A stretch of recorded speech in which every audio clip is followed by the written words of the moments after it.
কখনো কি এমন একটা সকাল পেয়েছেন যেখানে মেঘলা আকাশ, ঝরা ফুল আর সন্তানের হাসি সব মিলিয়ে মনে হয় জীবনটা আসলেই সুন্দর। আজকের দিনটা আমার জন্য একদম স্পেশাল। খালা শাশুড়ি বাড়ি বেড়াতে এসে একটা সকাল শুরুতে হলো অন্যরকম এক শান্তিতে। আজকে সকালে সবাই মিলে একসাথে নাস্তা করলাম, তারপর ঠিক হলো আজ আর ঘরে বসে না, সবাই মিলে একটু ঘুরতে বের হবো। আমার খালা শাশুড়ির বাড়ির পাশে একটা ঘের আছে, ওখানে মাছের চাষ হয়। এটা একজন সাবেক এমপির বাড়ি, সেখানে আমরা সবাই মিলে ঘুরতে যাব। যেই ভাবা সেই কাজ, তরমুজ খেয়ে বের হয়ে গেলাম ঘোরার জন্য আর সবাই মিলে ঘুরতে গেলাম। ছোট্ট একটা প্ল্যানটাই যেন সারাদিনের আনন্দটা আরো বাড়িয়ে দিল। এই ছোট্ট প্ল্যানটাই যেন দিনের সবচেয়ে বড় আনন্দ হয়ে গেল। বাড়ির বাইরে পা রাখতেই দেখি আকাশটা হালকা মেঘলা, বাতাসে এক ধরনের শান্তি, না গরম না ঠান্ডা, একদম পারফেক্ট। মনে হচ্ছিল প্রকৃতিও যেন আজ আমাদের সাথে একটু ঘুরতে বের হচ্ছে। আমার দুটো মেয়ে খুশি দেখলে মনে হচ্ছিল ওদের জন্য এই ছোট্ট ঘুরে বেড়ানো যেন পুরো একটা উৎসব। ওরা দৌড়াচ্ছে, হাসছে, ছোট ছোট জিনিসে মজা পাচ্ছে, আর আমি দাঁড়িয়ে দাঁড়িয়ে শুধু ওদের দেখেই সুখ পাচ্ছি। হঠাৎ করে চোখে পড়লো মাটিতে ছড়িয়ে থাকা ঝরা শিউলি ফুল, সাদা পাপড়ি আর কমলা ডাঁটা, একদম যেন প্রকৃতি নিজের হাতে সাজানো কার্পেট। আমার ছোট্ট মেয়েটা ফুলগুলো দেখে একদম দৌড়ে গেল, তারপর ছোট ছোট হাতে ফুল কুড়িয়ে নিতে লাগলো। আর সেই খুশির হাসিটা, সেই হাসিটা দেখলে মনে হয় এই মুহূর্তটা হয়তো জীবনের সবচেয়ে সুন্দর মুহূর্ত।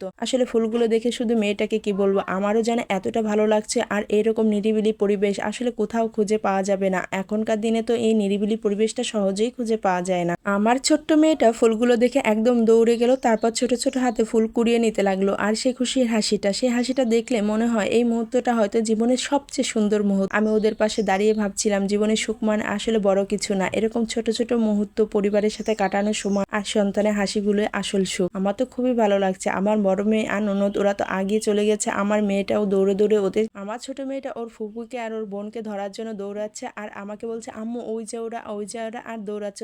ওর ছোট ছোট পায়ে দৌড়ানো দেখতে কি যে ভালো লাগছে তা বলার মতো না। আর প্রকৃতি যেন আর আমাদের সাথে একমত হয়ে গেছে। এতটা সুন্দর প্রকৃতি, আসলে চোখে পড়ার মতো। জীবন যতই ব্যস্ত হোক না কেন, মাঝে মাঝে এমন একটা দিন দরকার যেখানে আমরা সব ভুলে শুধু ভালো থাকার মুহূর্তগুলো জমা করে রাখতে পারি। আসলে সংসার করতে গেলে এভাবে শুধু সময় বের করাও কষ্টকর হয়ে যায়। আসলে সংসারে চাপে বাচ্চাদের তো ওইভাবে সময় দেওয়া হয় না, দৈনন্দিন রুটিনগুলোই পালন করা হয়। মাঝে মাঝে বাচ্চাদের এমন সময় দিলে আসলে ওদের হাসি মুখগুলোও দেখা যায়। এখন ভাবতেছি ওদের মাঝে মাঝে সময় দেওয়া উচিত, কারণ একদিন এই ছোট ছোট স্মৃতিগুলো হয়ে যাবে আমাদের জীবনে বড় সম্পদ। আসলে বাচ্চাদের সাথে এই ছোটবেলায় কাটানো মুহূর্তগুলোই মা বাবার জন্য একটা সুন্দর স্মৃতি হয়ে থাকে। বাচ্চারা বড় হয়ে গেলে তো মা বাবা থেকে অনেক দূরে চলে যায়, হয়তো বা পড়ালেখার কারণে, শ্বশুর বাড়ির কারণে, বা কোনো চাকরির কারণে। আসলে মা বাবা তখন একা হয়ে যায়। এই সুন্দর ছোটবেলার শৈশবের স্মৃতিগুলো নিয়েই তো মা বাবা বেঁচে থাকে। সন্তানের হাসি মুখগুলো মনে করে মা বাবারা বুদ্ধ বয়সে অনেক হাসে। তাই ভাবছি আমার মেয়ে দুটোকে নিয়ে মাঝে মাঝে এমন ঘুরতে বের হবো যেন ওদের স্মৃতিগুলো আমার জীবনে